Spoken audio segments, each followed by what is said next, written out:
제12장 우리에게는 이렇게 많은 믿음의 증인들이 있습니다.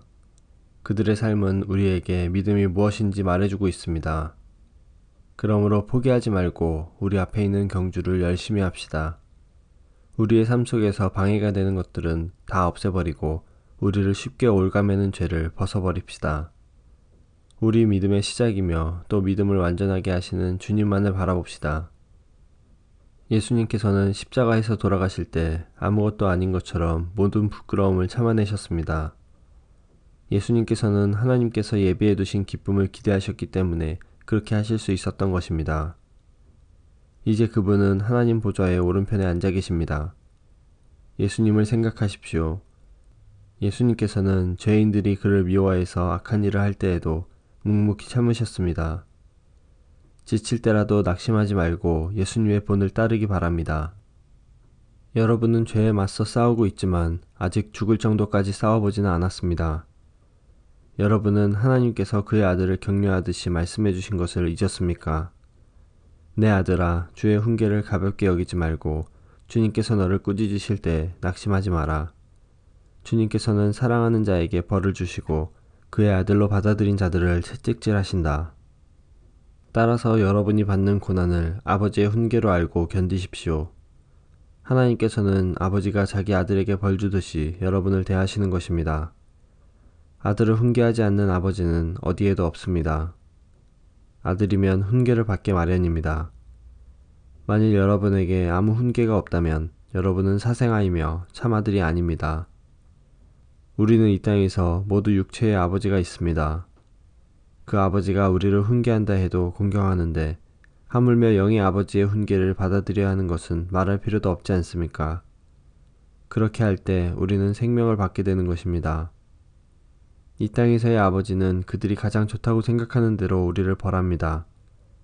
그러나 하나님께서는 우리가 그분의 거룩하심을 닮게 하기 위해 벌하십니다.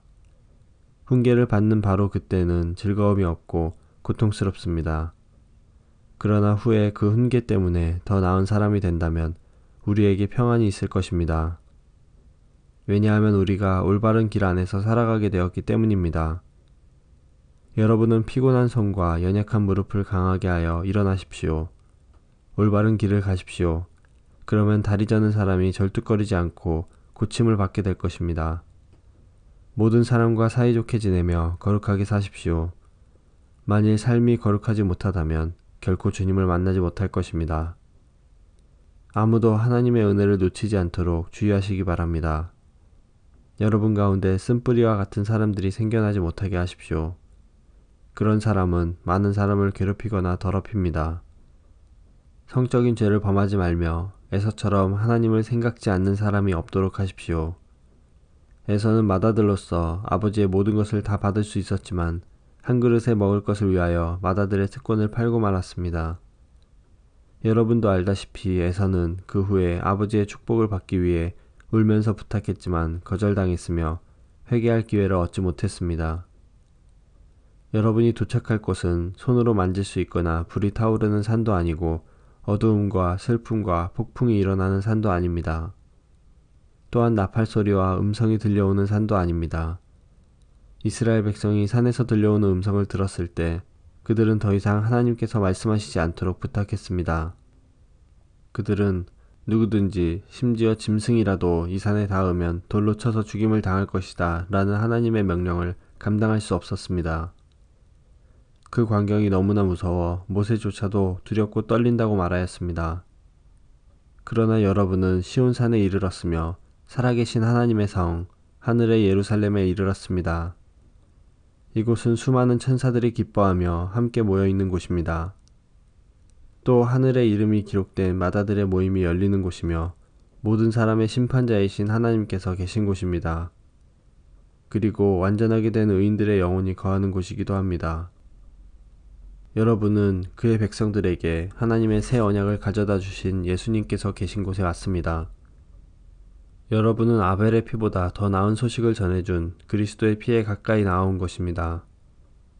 여러분은 하나님께서 말씀하실 때 거역하지 마십시오. 옛 선조들은 땅에서 모세를 통해 경고를 받고도 순종하지 않다가 벌을 받았습니다. 이제는 하나님께서 하늘로부터 우리에게 경고하시는데 우리가 그 말씀을 듣지 않는다면 어떻게 되겠습니까? 예전에는 그 소리가 땅을 흔들었지만 이제는 땅뿐만 아니라 하늘까지도 다시 한번 흔들어 놓겠다고 하나님께서 약속하셨습니다. 다시 한번이라는 말은 흔들릴 수 있는 것들은 모조리 없애버리시겠다는 뜻이기도 합니다. 이것은 흔들리지 않는 것들만을 남기려는 것입니다. 우리가 흔들리지 않는 나라를 가졌으니 감사드립시다.